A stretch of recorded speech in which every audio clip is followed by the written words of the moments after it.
अब dimensional analysis का हमको सेकंड एप्लीकेशन देखना है। एक से अधिक फिजिकल क्वांटिटीज हैं, उनके रिलेशन को, ये रिलेशन सही है, ये करेक्ट है या नहीं, इसकी चेकिंग के लिए भी हम डायमेंशनल एनालिसिस का यूज करते हैं। ठीक है। इक्वेशंस ऑफ मोशंस, उनमें से 3 इक्वेशंस ऑफ मोशंस के इक्वेशन थे v equal you plus A T, फिर था s equal U T plus half A T square, और एक और था v square equal you square plus 2as। ऐसे ये 3 इक्वेशंस थे। ये इक्वेशंस, ये रिलेशंस हैं। ऐसे ही फिजिक्स में बहुत सारे रिलेशंस मिलते हैं एक दूसरे फिजिकल क्वांटिटीज के बीच में। तो इन रिलेशंस को हमको देखना है कि ये करेक्ट रिलेशन है या नहीं है। तो सबसे पहले हम ये देखते हैं, चलो हम इसी का देख लेते हैं। तो इनको देखने के लिए यहां याद क्या रखना है पहले समझ लो। इसमें देख रहे हैं आप कितने इसमें टर्म्स हैं, 1 2, इस साइड ये है, इसमें भी 1 2 3 टर्म्स हैं। ऐसे टर्म्स अपन देखेंगे तब जब हम इनमें डायमेंशनल फॉर्मूला का उपयोग करेंगे तो इन सभी टर्म्स, प्रत्येक टर्म्स के जो डायमेंशनल फॉर्मूला है ना, वो सेम होना चाहिए, बिल्कुल सेम होना चाहिए। और अगर ऐसा हो जाएगा तो ये जो रिलेशंस हैं वो करेक्ट हो जाएंगे। बहुत इजी, देखना। अब यह मैं एक बार ही बताऊंगा तो आपको समझ में आएगा एक बार में ही। जैसे ये है, इसका हमको v equal you plus A T, ये एक रिलेशन है। इस रिलेशन में v और ये u दोनों वेलोसिटी हैं। ये है इनिशियल वेलोसिटी किसी मूविंग पार्टिकल की, और ये है फाइनल वेलोसिटी, और ये है एक्सेलरेशन a, और ये है टाइम टेकन। ठीक, इन सब का हमको डायमेंशनल फॉर्मूला पहले लिखना है। तो सबसे पहले इसको देखें हम, v का डायमेंशनल फॉर्मूला क्या है? ये होता है एल टी माइनस पावर 1, ये डायमेंशनल फॉर्मूला होता है। इसको अगर हम एम एल टी के फॉर्म में लिखें तो इसका क्या हो जाएगा, m यहां पर है नहीं तो उसको हम यहां पावर कितना लिख देंगे, 0, फिर यहाँ l, फिर t की पावर -1, तो ये डायमेंशनल फॉर्मूला हो गया। एक हुआ ये, फिर उसके बाद ये हुआ उसका v। अब u देखते हैं, u का डायमेंशनल फॉर्मूला, ये भी वेलोसिटी है तो इसके लिए भी डायमेंशनल फॉर्मूला कितना हो जाएगा, इतना ही हो जाएगा। इसको mlt के फॉर्म में लिखें तो m नहीं है, इसलिए m की पावर कितना लिख देंगे, 0। जो यहां पर फिजिकल क्वांटिटी नहीं होती है उसको हम उसके डायमेंशनल में 0 लिख देते हैं।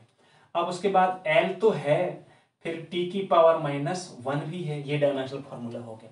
अब ये एक और ये टर्म बचा, यहां पर इस टर्म में सबसे पहले क्या है, a का निकालेंगे और फिर t का, उसके बाद इस पूरे टर्म का निकालेंगे। तो a का देखो पहले, तो ये जो एक्सेलरेशन है तो इसका डायमेंशनल फॉर्मूला होता है ये 2 -2। अब इसको एम एल टी के फॉर्म में लिखेंगे तो m l m0 l t minus power 2। अब उसके बाद t का, तो स्मॉल t का जो डायमेंशनल फॉर्मूला होता है वो कैपिटल T होता है। अब हम इस टर्म का डायमेंशनल फॉर्मूला निकालें तो क्या होगा, at का, तो at का डायमेंशनल फॉर्मूला निकालेंगे तो a का तो ये है ऐसा। चलो यहां इसको भी ऐसे लिख देते हैं, m0 l यहां नहीं है तो फिर उसको भी 0, t है तो t को रहने देते हैं। अब उसके बाद ये हुआ a का और 0, और यहाँ l t माइनस पावर 2, फिर उसके बाद हम क्या लिखें, अब t का ये है, तो ये हो जाएगा m0 l0 t। ठीक है ना, ये हुआ।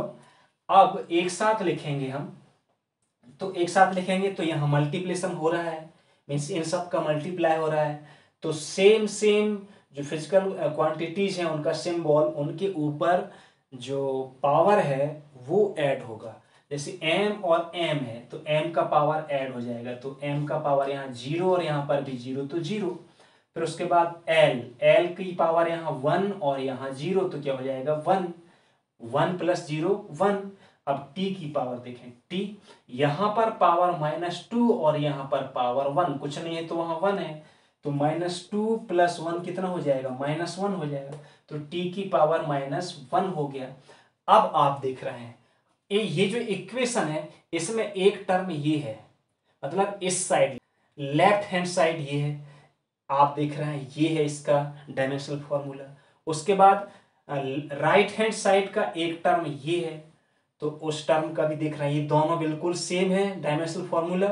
उसके बाद तीसरा टर्म ये है, जो राइट हैंड साइड है उसका दूसरा है, तो उसका लास्ट में ये मिल रहा है हमें, ये आप देख रहे हैं ये वाला इक्वेशन है, फिर उसके बाद ये वाला इक्वेशन है, उसके बाद ये थर्ड वाला इक्वेशन है। इन तीनों इक्वेशन में आप देख रहे हैं सभी टर्म्स, इसका इसका इसका, इन सभी के टर्म्स के जो डायमेंशनल फॉर्मूला है वो बिल्कुल सेम है। इतने से ज्यादा आपको कुछ भी नहीं करना पड़ेगा, सिर्फ आपको दोनों साइड के, कोई एक रिलेशन है उसके दोनों साइड के जो टर्म्स है ना, उन सभी टर्म्स के डायमेंशनल फॉर्मूला को इक्वल प्रूव करना है। आपको खुद नहीं करना है, वो करता हुआ अपने आप होता जाएगा। और लास्ट में यदि सभी टर्म्स के डायमेंशनल फॉर्मूला इक्वल नहीं है तो वो रिलेशन रॉन्ग है, गलत है, वो करेक्ट नहीं है। और यदि इन सभी टर्म्स के डायमेंशनल फॉर्मूला सेम है तो फिर ये जो रिलेशन है वो एकदम करेक्ट है, इसमें कोई डाउट बिल्कुल नहीं है। ऐसा अब कुछ बुक्स में इनको फिर ये जो वैल्यू निकाल ली ना यहाँ ये और ये, इसको इसी इक्वेशन में फिर से रखते हैं।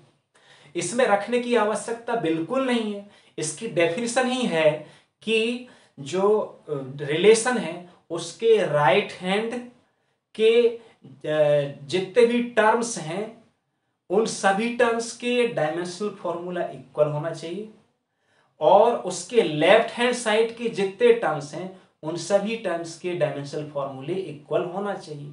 ये उसका फॉर्मूला है, वहां ऐड करने के लिए तो कोई डेफिनेशन में एक्स्ट्रा वहां पर कुछ है ही नहीं। बस आपको टर्म्स के, सभी टर्म्स के जो डायमेंशनल फॉर्मूला होता है उन सबको बस बराबर आपको प्रूव करना है, बस इतना से ज्यादा और कुछ नहीं है।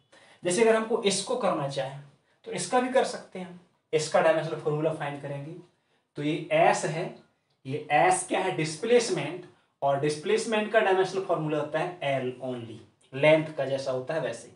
अब इसको एम एल टी में लिखेंगे तो क्या हो जाएगा, एम जीरो, एल तो है और टी नहीं है तो टी जीरो। उसके बाद यहाँ यू टी, तो यू टी करने के पहले हमको यू और टी को अलग अलग करना पड़ेगा, तो फिर क्या करना है, पहले हम यू का करें, तो यू का क्या हो जाएगा, L T minus power one होता है, ठीक है ना। और उसके बाद टी का, स्मॉल टी का क्या होता है, कैपिटल टी होता है, ठीक।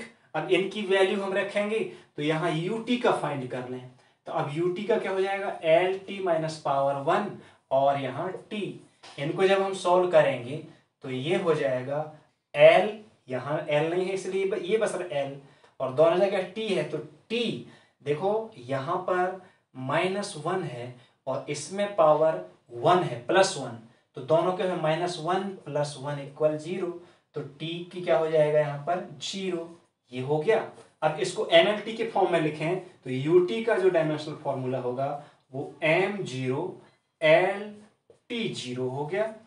इसको इक्वेशन फर्स्ट कर सकते हो, इसको सेकेंड कर सकते हो। अब उसके बाद ये वाला टर्म आएगा, इसमें से यहां पर जो भी कांस्टेंट वैल्यू रहेगी ना उसका होता भी नहीं है उनका, हमको इनका बस लिखना है।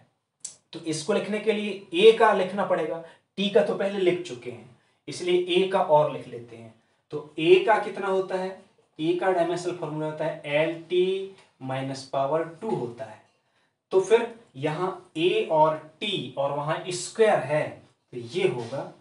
अब इसका लिखें ए का पहले एल माइनस पावर टू, और यहां टी, टी का तो होता है कैपिटल टी और उसमें स्क्वायर है तो यहां पर स्क्वायर, इसका पूरा हो जाएगा L T minus power two, और इसका पहले सोल्व कर लो तो ये हो जाएगा टी पावर टू।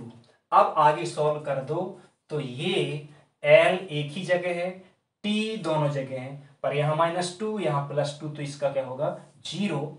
अब इसका हम एम एल टी के फॉर्म में लिखें, ए टी का, सॉरी ए टी स्क्वायर का वो हो जाएगा, एम यहां नहीं है तो एम की पावर जीरो, एल है एल की पावर जीरो नहीं, t है, t की पावर 0 है। अब इसको इक्वेशन 3 कर दो। अब आप देख रहे हैं किसका किया है हमने, ये वाले फॉर्मूले का। इसके लेफ्ट हैंड साइड वाला क्या है, ये है, इसका ये है। From equation first, second and third, इसमें से आप देख रहे हैं एक ये, दूसरा ये, तीसरा ये सभी टर्म्स के, चाहे वो राइट हैंड साइड वाले टर्म्स हो या लेफ्ट हैंड साइड वाले टर्म्स हो, सभी टर्म्स के डायमेंशनल फॉर्मूला इक्वल है। ये देख रहे हैं आप एस का, फिर उसके बाद यूटी का, फिर उसके बाद ए टी स्क्वायर का, इन सभी टर्म्स के डायमेंशनल फॉर्मूला इक्वल है ना। तो मतलब ये जो रिलेशन है ये करेक्ट है। कितना इजी है ये, कितना इजी है ये। और ये देखना आपको, ये जो एप्लीकेशंस ऑफ डायमेंशनल एनालिसिस है ना, इसमें से क्वेश्चन आता है। अगर आप लोकल दे रहे हैं, आप 11th क्लास है तो उसमें भी आते हैं ये। और जो कॉम्पिटिटिव एग्जाम्स है ना, कॉम्पिटिटिव एग्जाम्स में तो यहाँ एक क्वेश्चन बनता ही है। तो इसलिए इसको मैं बहुत अच्छे से समझाया हूँ और ये उम्मीद है कि आप भी अच्छे से समझ गए होंगे।